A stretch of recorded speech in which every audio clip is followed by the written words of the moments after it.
Rabotai. Soyez les bienvenus dans notre série de Pessah, cours numéro 7. On va essayer de faire peut-être 10 cours, Rabotai, on va s'arrêter en tout. La semaine prochaine, on va faire encore dimanche, lundi, jusqu'à que... Voilà, la semaine prochaine, tant qu'on peut tenir, peut-être jusqu'à mardi, on va essayer de tenir. Hein. Après mardi, ça va être trop serré les cours, c'est tout. Mais on essaye de tenir. 8, 9, 10. Oui, oui, voilà. Bon, on essaye de tenir dimanche, lundi et mardi, si Dieu veut. Bon, alors chacun, bravo, chacun va consulter madame. Mais n'oubliez pas qu'ici, quand on vient dans les cours, c'est les vacances, hein, pour nous, Baruch Hashem. Alors, si on peut tenir, je vais voir, je sais pas moi si je dois voir avec ma femme. Si je peux tenir jusqu'à mardi prochain, c'est bien. Quoi, combien de temps? Ah, après on s'arrête jusqu'à après Pessah. 10 jours de... On va dire les enfants. Hein. Vous sachez, les enfants, c'est demain le dernier jour. Hein. Demain, ils sont en vacances, les enfants. Ça y est. Demain, dernier jour, vendredi, vacances. Toujours une semaine avant Pessah. Et les Shivot, ils sont sortis hier déjà. Hein. Rosh Chodesh Nissan, ils sont Ben Azmanim. Comme ça, ils peuvent tous démarrer et d'actualiser les halachot. Bon, pour l'instant, on est là. Ils peuvent manifester, non? Ils peuvent manifester. Donc, chers amis, on était arrivé hier au bord de la mer Rouge. On avait fait hier en 10 minutes, aujourd'hui aussi. Hein, on va mettre 10 minutes d'histoire. Et après, on va passer les halachot. Aujourd'hui, vous allez kiffer le riz et tout ce qu'on a commencé hier. Et les galettes bienfaisances, là, je ne sais pas comment ils s'appellent. Voilà. Quoi, déjà hier, on a lu des textes dramatiques hier. Vous vous rappelez ou pas? Les rabbins ashkénazes qui disent il faut éclater ses coutumes. Les mots hier qu'ils ont utilisés, des coutumes idiotes. Ça, il a dit ch'tout. Bon. Il y a un grand rabbin que tu avais dit l'année dernière. C'est le même de cette année, hein, t'inquiète. D'avant, il a dit si j'avais la force. Ouais, je prenais un marteau, hier on a parlé de ça. Il a dit si j'avais la force d'annuler tout ça. Je prenais un marteau et je leur éclatais tous ces coutumes. Chacham Tzvi. On l'a lu hier, mais pour toi on va le relire après la préface. Alors, d'abord juste je fais un petit peu l'histoire à Botaï. On est sorti d'Égypte, rappelez-vous.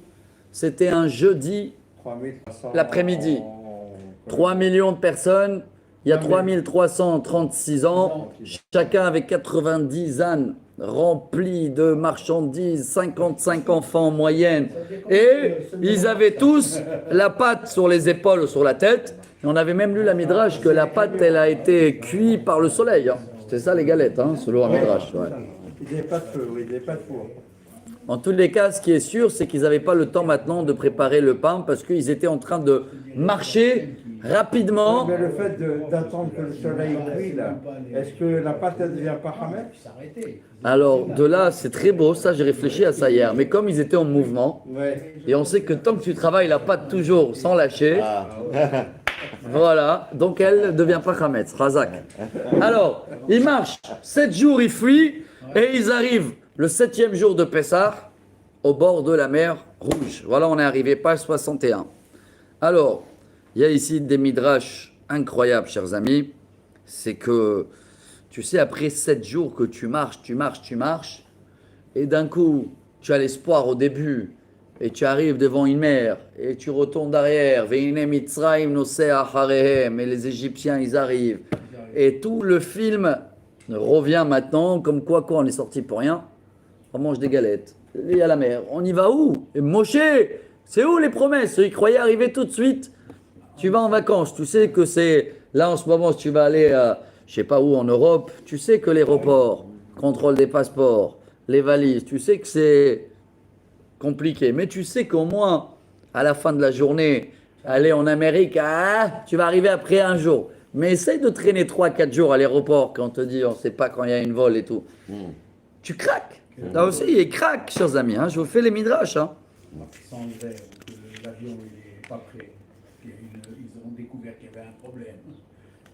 Bon, il y a des midrash qui expliquent. J'ai tourné la page. Pourquoi Dieu il les a fait tout ça?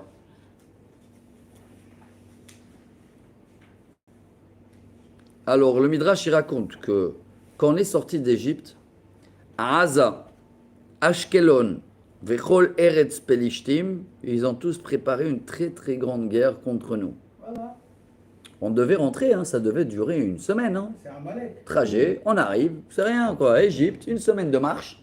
Tu arrives en Israël, mais vous croyez qu'ils nous ont attendus avec des fleurs? Ils ont préparé une grande attaque. Donc, quoi qu'il arrive, on ne pouvait pas rentrer tout de suite dans une guerre.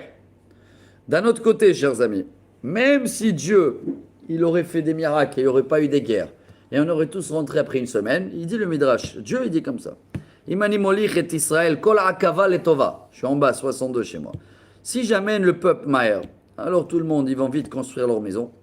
Tac, tac, tac. Et vite, vite, ils vont me oublier. Malheureusement, c'est comme ça. Et que maintenant, vu qu'ils ont passé 40 ans dans le désert, les guerres et tout, ils ont quand même tenu presque 400 ans, hein, fidèles. Après, ça a commencé un peu à tourner. Mais s'ils auraient rentré tout de suite, ça n'aurait pas duré 400 ans. Hein. Une ou deux générations, hop, on a tout oublié. Alors, selon les Midrash, ils ont fait chaque jour pas mal de kilomètres, hein, pratiquement 12 kilomètres à pied. C'est de la marche, hein, avec tous les enfants, avec tous les choses. Ça fait 3 millions. Ouais, mais il a dû les aider, le bon Dieu, c'est pas possible. Bien sûr. Tu peux pas. Tu peux pas. Non, Tu peux pas courir après un âne et l'autre et l'autre et l'autre et l'autre et. Tu es mort. À la fin, tu y allais. Et c'est pour ça que le Midrash, il raconte Vaïhi Beshalach Paro. Vaïhi, c'est un mot de tristesse. Dès que les Juifs, ils ont quitté la France, comme en Espagne, partout, hein, dès que les Juifs, ils ont quitté la France, l'Égypte, le jour même, tous les problèmes, ils commençaient à venir sur la table de Pharaon. En 2-3 jours, il a remarqué tous les problèmes qu'il y a. Quand les Juifs, ils étaient là, il y avait la bracha en Égypte. Les Juifs, ils sont partis. Balagan total. Il va arriver en France, hein, bien sûr. Il a fait. Ben, ça a fait un vide Ah ouais. chez eux. Hein. Arrivé, hein. Parce qu'il est- Et alors là, Paro, il se rappelle que le peuple juif, il en dit on y va pour 3 jours. C'est pour ça qu'il a attendu 3 jours. Et après, il fait contre-attaque. Et tout ça, c'était prévu. Que Dieu il les a amenés où? Devant Baal Tsephon. C'est quoi Baal Tsephon? Il y avait 2 grands statues énormes gravées dans la pierre qui étaient les idolâtres d'Égypte. Et c'est là-bas où Dieu a amené les Juifs. Hein. Devant ces statues-là, comme ça, hein, Pharaon et tous les Égyptiens, ils vont croire que voilà, c'est le moment maintenant de mettre un knock-out pour tous les Juifs. Et là, vous connaissez tous les Midrash.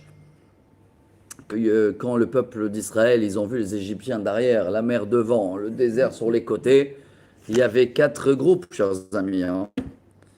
Arba Katot. J'ai les noms ici. Hein.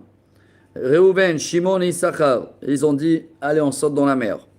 Zvulun, Binyamin, Venaftali, il dit, on fait marche arrière, on va en Égypte. Yehuda et Yosef, ils ont dit, on combat. Lévi, Gad, Asher, ils ont dit, on va faire du bruit, on va prier. Et Dieu, il a dit, c'est ni ça, ni ça, et ni ça. Il n'y a pas besoin ni de suicider, et ni de bagarrer, et ni de prier même. Et là, Moshe Rabbeinu, il demande à Dieu, et Dieu lui dit, t'inquiète, c'est prévu que la mer, elle va s'ouvrir, mais avancez. Avancez.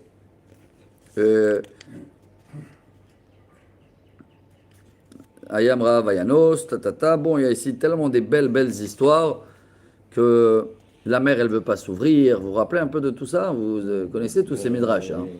La mer, elle ne voulait pas s'ouvrir. Dieu il a dit, j'avais prévu avec toi. Et Dieu, il a amené beaucoup de vent, beaucoup de bruit, d'obscurité, du feu. Il y avait comme une tempête. Ça veut dire, c'est pas d'un coup la mer, elle s'ouvre. Il y a de vent toute la nuit. Ruach Kadim Azak Olala. Il a toujours, Dieu, il habite tous les miracles dans la nature. Mais après, quand tu vois la mer qu'elle s'ouvre, ça ne peut plus être naturel, hein, quoi qu'il arrive. Tous les eaux, ils ont été ouverts dans tout le monde. Et voilà, toute la nuit, c'est la nuit où il y en a qui font la veillée, hein, le 7e jour de Pessah. Petite veillée jusqu'à minuit. C'est là où on a traversé la mer. Mais, voilà, tout ça, c'était pas pour traverser et aller de l'autre côté. Hein. On a fait un demi-tour dans l'eau. Hein. C'était juste pour noyer les Égyptiens. Terminer tout, bien sûr, pour reprendre encore plein du butin. Et comme ça, tout le peuple juif, ils ont vu tous les Égyptiens comme ça. Voilà. Et mais c'est là où ils ont fait la Shira, chers amis. Donc, c'était quand? Le le 7e jour de Pessah, le matin, Yom Tov, quand ils ont vu tout, ça y est, les Égyptiens, ils sont morts, tout est là, tout est calme. Et là, Myriam, elle va prendre le Tov, tous les femmes, ils chantent, les anges, ils chantent. Et voilà, Rabotai, sur un pied, l'histoire de Pessah. Voilà, je suis arrivé à la Nissim. Ça y est, je vais garder quand même, il reste encore 2 pages. Que ça, le prochain cours, on va vous montrer. Il y a ici le papyrus. Oui. Il est dans un musée à Londres aujourd'hui, je crois. Attends, je vais vous dire. À Hollande. Voilà, il y a son numéro. Et il a été trouvé dans l'année 1828. Il est en musée. Il a identifié qu'il a 3340 ans. Il remonte. Et si Dieu veut le prochain cours, il y a là-bas pratiquement toute l'histoire des 10 plaies racontée par des yeux égyptiens. Ça veut dire que c'est le seul texte au monde qui n'est pas la Torah, qui est gravé sur un pierre, hein, qui identifie toute la panique qu'il y avait en Égypte pendant la dernière année avant la sortie d'Égypte. C'est ça, un papyrus, comment on appelle ça? Une stèle. Et il s'appelle Papyrus Ifoire. Ah, Tu mets sur Internet. Le papyrus, c'est. Ouais, c'est. Non, c'est sur du nénuphar, quoi. C'est marqué ou est-ce que les Hébreux ils sont passés? Donc ça, si Dieu veut, on va le garder et pour demain, et vous allez voir comment des grands professeurs archéologues, il y a Johann Grasteng, un égyptologue, Égyptologue. voilà, Abraham Musan, il n'y a pas? non, et un autre professeur Wilkowski, il a dit que quand il a lu le papyrus, il croyait qu'il lisait le Chumash Mot. Incroyable, ouais, à tel point. Donc ça, on va garder un peu pour Mais ils encore font pas nous mettre beaucoup dans de l'histoire. publicité de ça, hein. Hein? Ils font pas beaucoup de publicité, ils parlent beaucoup des choses d'Égypte, mais des choses comme ça, jamais. Et tu ils en connais, parlent. Jamais ils vont vouloir faire la publicité pour la grandeur de Dieu. C'est les gens, s'ils confirment que la Torah et toute l'histoire, ils sont bien, ils vont devoir faire Shabbat et tout ce qui vient avec. Donc bien sûr que les gens ils font pas ils préfèrent pas parler beaucoup de ça. Bien Hein. sûr. Hein, on les comprend, hein, on les juge Kafsrout. Hein. Donc voilà, Rabotai, le côté d'histoire. Et on va passer à manger. Vous êtes prêts? Le riz À table. à table.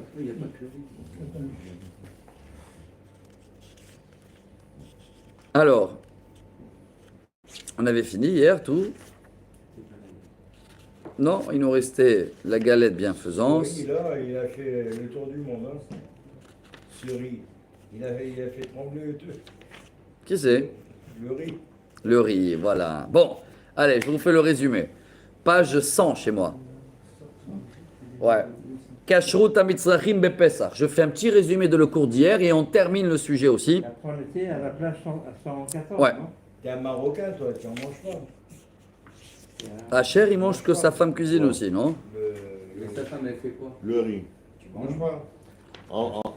On ne mangeait pas. Maintenant, bon. Bon, Rabotai, je refais. Les sources. On ne mangeait pas. Mais maintenant, en Israël, on le mange. Lo hametz. Alors, hier, on a dit comme ça. Yesh la date veleodia. Vous vous rappelez le cours d'hier? Il faut savoir et le faire savoir que le riz et tous les légumineuses, et il commence avec le hummus aussi, ils ne sont pas du tout hametz. Et il n'y a aucune interdiction de les manger à Pessah. On a partagé le Talmud et la Mishnah. Comme quoi, Rabba et Ravuna, s'ils n'avaient pas le riz à table pour le Seder, ils ne démarraient pas le Seder. Oh, oui. D'accord? Donc ça, on a vu hier. Oui, Il Yehuda. pas à Tunis, pourtant. Le riz. Pour l'instant, il y a le riz. Il a dit s'il n'y avait pas le riz à table, il commençait pas le C'est pas céder. assez Bien fait. Après, on a expliqué hier qu'il y a à peu près 300-400 ans, il y avait des grands mélanges dans les sacs et dans les champs. Et c'est de là-bas où les Ashkénazes ils sont pris sur eux de ne pas manger du tout les légumineuses. Mais on a vu, voilà, on est arrivé hier, et je vous ai lu ça, hein, que le tour, il dit Minhag Shtutu, c'est une coutume de fou.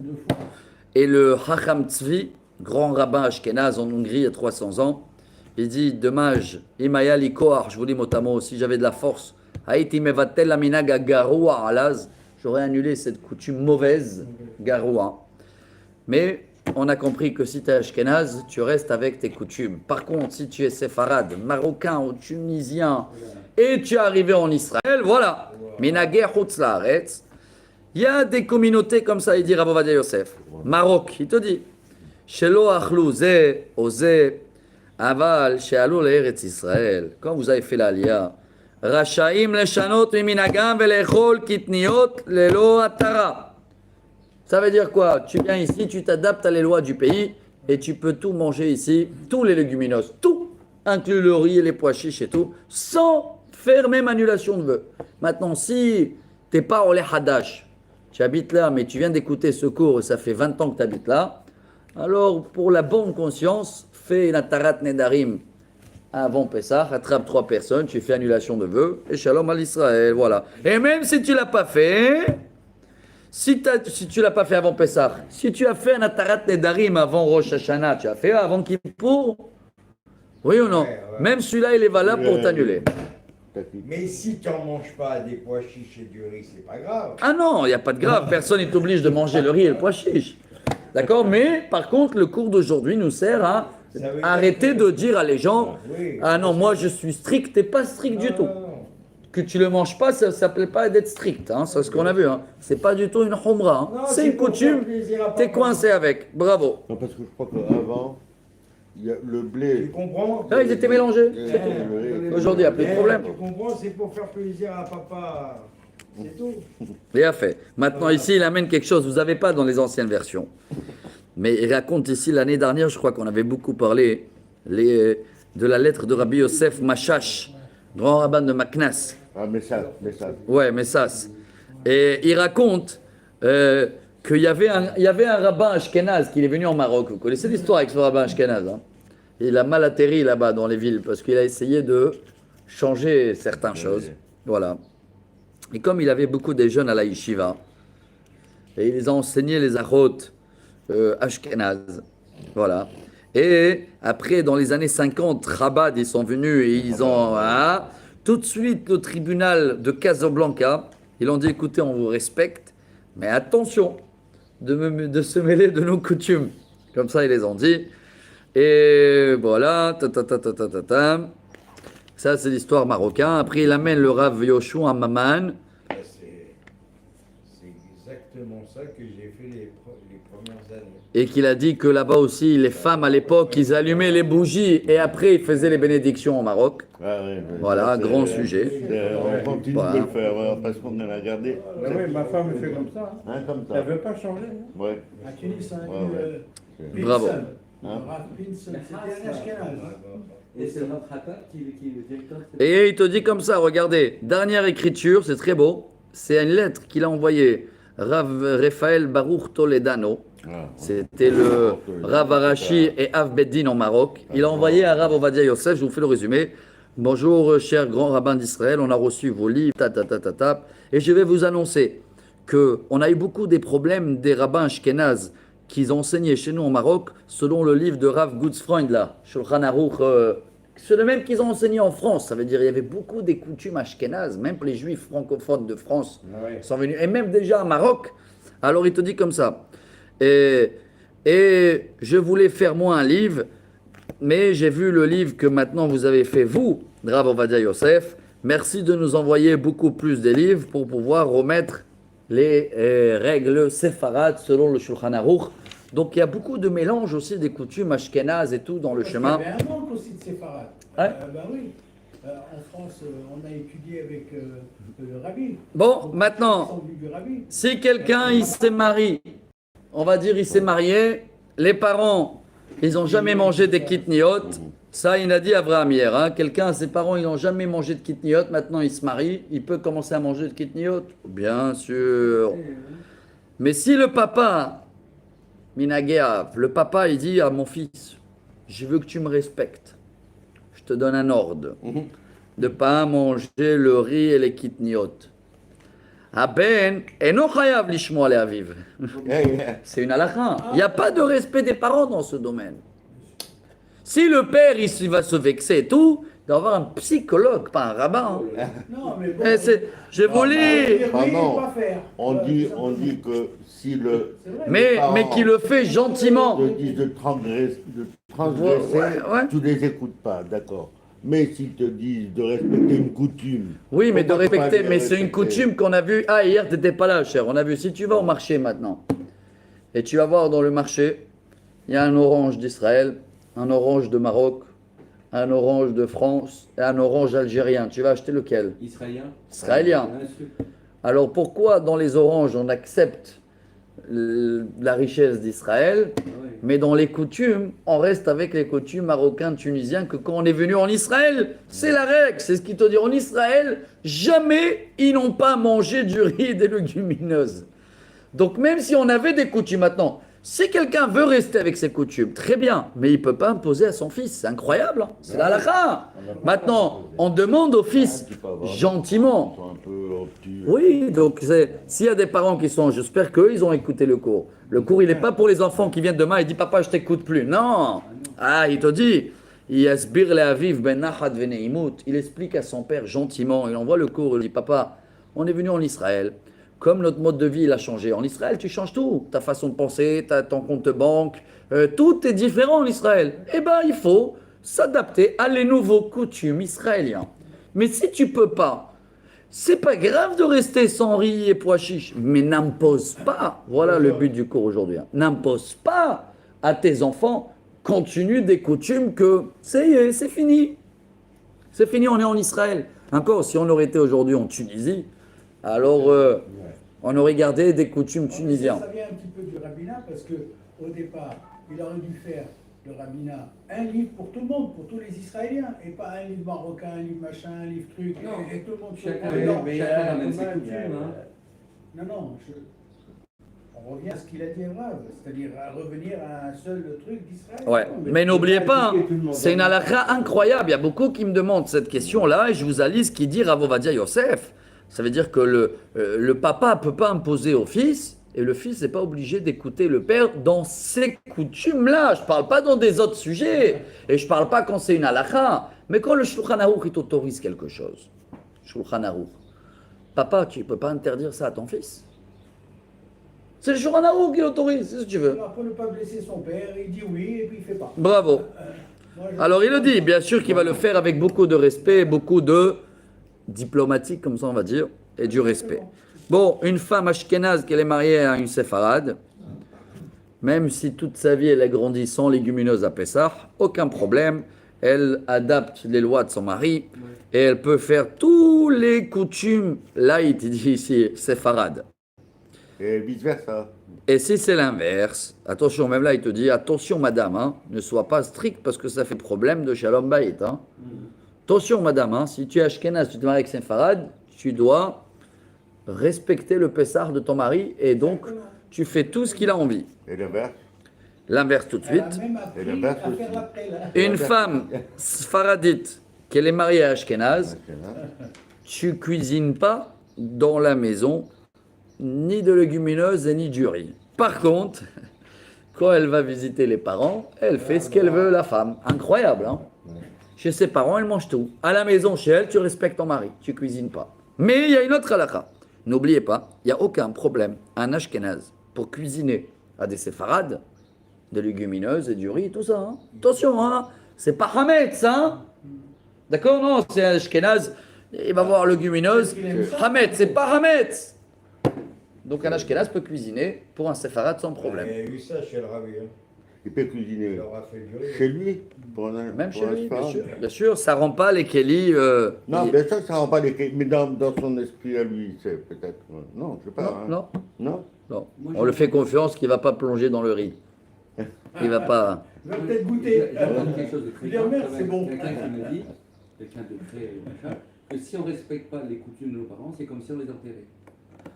D'abord, Trop ouais, c'est déformé. Ça, vraiment, C'est bien marqué. Non, mais c'est vrai. Hein, C'est bien marqué Shema Beni Musaravicha Ve'al Titosh Torah Timecha. Écoute les coutumes, continue les coutumes. C'est toujours dans le positif. Mais quelqu'un qui te l'a tourné de cette manière-là, que si tu fais pas le coutume, alors il a un problème aussi, psychologue. Psychologue. La Moi- feuille de miel, par exemple. Moi, j'aime pas du tout le. L'excès. Pour La moi, feuille de miel, c'est une coutume, il y en a qui la Ouais. font pas. pour moi, l'exemple, le modèle de langage positif pour moi, c'est le rabbi de Lubavitch. Ouais. Le rabbi de Lubavitch, quel travail. C'est rare qu'il a dit interdit. Il faut ne pas faire. C'est mieux de faire comme ça. Un langage très positif. Pas attention, fais ça, tu vas avoir ça. Tous ces langages-là, on ne doit pas l'avoir en général. Hein. Ouais, ouais. Donc si quelqu'un il te dit ça, tu fais, tu vas enterrer, tu vas les choses, dis je veux plus t'écouter toi. C'est quoi ces paroles-là? Si tu fais pas les coutumes, tu enterres. Moi je veux plus écouter des paroles comme ça. Superstition, c'est plus de... Ah ouais, c'est. C'est pas des rabbins, ça. Et on a jusqu'à aujourd'hui encore, même là, ce sujet, je me prépare déjà, je me connais.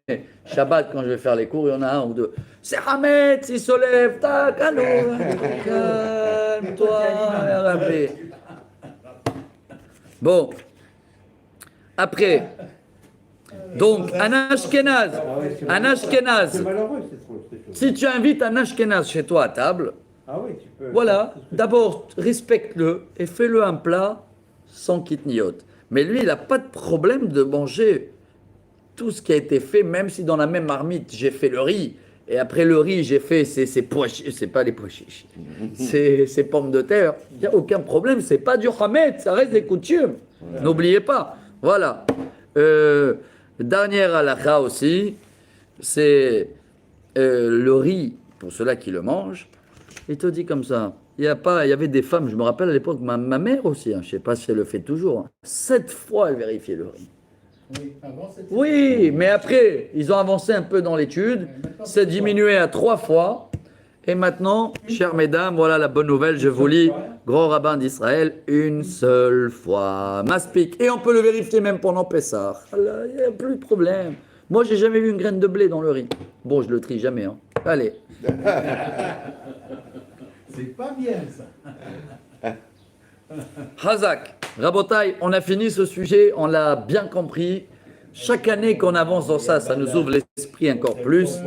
Et je répète Ils ont fait leur travail. plusieurs fois, moi-même en premier, tu veux être strict, d'abord, est-ce que ça s'appelle d'être strict ou pas, c'est un sujet. Tu as du mal à l'avaler. Fais-le pour toi, pas ni à ta famille, ni à tes amis, et ni à ton entourage. Et surtout, ne te mêle pas de dire ça c'est péché ou ça c'est hamet sans connaître les sources. C'est ça qui fait des histoires pour rien des fois. Les gens pour un riz peuvent se bagarrer pour rien, parce qu'il est chaud. Il est chaud, voilà. Bon, on va passer à la bienfaisance. Comme ça on l'appelle cette galette là. Un matzah, C'est gros sujet. Matzah Ashira, la galette riche. C'est quoi galette riche? Il y a la galette des pauvres. Les pauvres, 100 shekels le kilo, c'est pas tout à fait des pauvres, mais les pauvres, ça veut dire farine, de l'eau. Mais il y a une nouveauté, on va l'apprendre aujourd'hui. Pas une nouveauté d'aujourd'hui, il y a une nouveauté depuis le Talmud déjà. Ouais. Mélanger à la place de l'eau, du vin ou des jus de fruits 100%. Ça veut dire 100% jus d'orange. Est-ce que le hametz de la Torah, il est que farine à l'eau, mais dès que je remplace l'eau par le vin, c'est bon ou c'est pas bon? Voilà notre sujet. Matzah Ashira. avec le vin, c'est bon. Alors, Et avec l'eau, on a peur que ça monte. venez voir les sources. Et ça devient hamé. Kemach ou meperot, mutar lekatchila, ללוש ולאפות עוגות מצה עשירה, דהיינו עוגות מקמח חיטה כשר לפסח הנילוש בהם פירות, שמן, דבש, חלב, ביצים וכיוצא בהם, בלי מים כלל. Il dit le Shulchan Aruch, selon la Gemara, il n'y a aucun problème de pétrir et cuire des gâteaux ou des galettes riches à base de farine, mais sans de l'eau du tout, avec des jus de fruits, ou avec de l'huile, ou avec de miel, ou avec du lait, ou avec des œufs, sans problème, et tu peux laisser la pâte 2 jours dans le frigo. Pourquoi? On a une règle dans le Talmud, Psachim, page 35, Mei perot en mahmitzim. Jamais il y a du hametz quand il n'y a pas de l'eau. Mais il faut très faire attention qu'il n'y a pas de l'eau. D'accord? Après, Quand on dit hamé, c'est parce que ça s'est levé, la pâte, elle s'est levée. C'est pour ça. Et qu'est-ce qui lève la pâte? C'est l'eau. Bravo. Il ne faut pas mettre de l'eau. maintenant, Bien sûr. regardez, hein, je vous fais, ici, on en a 7 pages dans notre livre pour vous prouver qu'à l'époque, Rav Ovadia Yosef, il y avait des petits gâteaux, il y avait 2 grandes marques, Papuchado et Gategno. Ouais. Ceux qui vendent tous les petits biscottes qui sont à base de farine et du vin. Vous les connaissez, ceux-là, de Pessah? c'est ça, ouais. Des petits paquets comme ça qui vendent comme une pas galette sucrée. Comment ça s'appelle ça? Des gâteaux de Pessah. Voilà. On les achète. Alors, je vous le fais en bref, parce que Rav Ovadia Yosef, il y avait à l'époque beaucoup qui l'ont attaqué, la rabbanout d'Israël et tout. Alors d'abord, lui, il mangeait, il donnait à ses enfants et ses petits-enfants, et à chacun qui venait chez lui, à Pessah, il donnait manger de ces gâteaux-là. Et une fois, on l'a raconté ça il y a 1 an ou 2 ans, il y avait quelqu'un dans la radio qui l'a mal parlé dans l'année, il y a 12 ans en arrière, Tafshin Samerbet. Non, il y a 22 ans en arrière. Il a mal parlé sur Rav Yosef parce qu'il a dit comment tu peux contrôler dans l'usine qu'il n'y a pas du tout de l'eau, va voir les bassins, il faut les laver. Et là, le Rav Yosef, il s'est énervé. D'abord, il a dit t'étais là-bas, il a dit viens, je vais te prendre, je vais te montrer. Et il a dit mais avant que je te parle, je veux que tu fais mes zonotes sur le gâteau. Mange d'abord, mange. Et il a mangé. Et maintenant, il a dit viens. Je vais te raconter, tu vas voir ce qui se passe dans l'usine. Et il l'a amené, et voilà, il a raconté, chers amis, incroyable. Et il te donne la date, dans telle et telle année, je suis arrivé dans l'usine, et voilà, d'abord, c'est ouvert à n'importe quelle heure pour le mashgiach. Alors regardez bien les normes qu'ils gardent là-bas. On ne mange pas et ni on boit du tout dans l'usine. Il n'y a pas du tout de l'eau, du tout. Tous les robinets, ils sont à base du vin. Incroyable, c'est-à-dire même pour laver, il lave avec le vin. Pas le vin à 100 shekels, c'est le vin simple. Il a fait. Alors, toute la farine, c'est de la farine spéciale qu'elle a été gardée, donc il n'y a pas eu de vin qui a touché là-bas. Et voilà, il raconte, c'est du vin blanc, Mevouchal, de telle et telle société, et il le met tout comme ça dans un grand tuyau. Il lave d'abord dans un grand récipient énorme. Ouais. Il lave tous les tuyaux, il lave toutes les machines, tout à base de vin. On te dit. Mais vous chale, comme ça, on n'a pas de problème de. Parce que comme ça, même s'il y a un non religieux qui est là-bas, pas de problème. Après, il y a le sucre, il y a le cacao, tout arrive farmé. Les œufs, ils sont vérifiés. La margarine, c'est une margarine spéciale à base de l'huile de palmier. Et après, ils mettent tout dans un chose et ils vont faire aussi des formes spéciales. C'est pour ça qu'ils ont des formes. Vous avez vu qu'ils ont des formes spéciales pour changer des gâteaux de l'année. Après, ils te racontent c'est quoi là-bas l'histoire du four. C'est un four spécial qu'il est construit que pour ça. On attend 72 heures. On le lave à 350 degrés. Et après, on amène du chocolat spécial. Et après, on termine et on lave tout avec du vin. Comme ça, la nuit, tout est propre. Et quand il est sorti de là-bas, il a embrassé les mains de Rav Ovadia Yosef et il a dit Mechila, j'ai tout vu, Mechila de critiquer. Donc si quelqu'un il dit que ces gâteaux-là, ils ne sont pas cachers ou pas machin, voilà, expliquez-le, c'est halakha. Par contre, chers amis, tout ça c'est pour les séfarades. Les Ashkénazes, je suis dans la page 113 chez nous. Minag bnei Ashkenaz, shelo le'efot matzah ashira, ela rak lechole o lezaken. Mais la coutume ashkénaze, c'est de ne pas manger ces gâteaux que si quelqu'un il est malade ou pour des enfants. Pourquoi? Parce qu'il dit le Rama, Shulchan Aruch, Siman 462. Dans nos pays, on n'a pas l'habitude de mélanger la farine avec des jus de fruits et ne changez pas. Ah, ashkénaze donc, encore une fois, c'est une coutume, c'est pas hametz, mais ça fait partie de leur liste, comme les légumineuses, ils mangent pas ça aussi. Je termine le sujet, chers amis. Hanouyot, si quelqu'un y vend ces gâteaux, il doit marquer que c'est kasher les Pessah, en priorité pour les séfarades. Les ashkénazes, que pour, appelez-vous, malades, âgés ou des enfants. Mais par contre, si c'est des gâteaux à base de farine de galette, ça aussi les gens ne savent pas. Il y a la farine normale et il y a la farine de galette. C'est quoi farine de galette? Après que la galette elle est prise, on l'écrase et on fait avec de la farine. Cette farine, tu peux la mélanger avec ce que tu veux. Parce que ça veut dire, par exemple, j'ai acheté la chemois et tu la mélanges avec de l'eau, avec ce que tu veux. Parce qu'elle était galette. Le fait qu'elle était galette, elle ne peut plus jamais redevenir hametz. C'est une farine qui a été cuite. Même si semoule de matzah. Il a fait. Et voilà, Rabotai. Je termine quand même. Quelle heure il est? On a encore 2-3 minutes. Et c'est très bien parce qu'on est pile dans le rythme qu'on devait. Comme ça, la semaine prochaine, si Dieu veut, ça y est, on rentre déjà dans la Bdikat Hametz. Mechirat Hametz et Bdikat Hametz.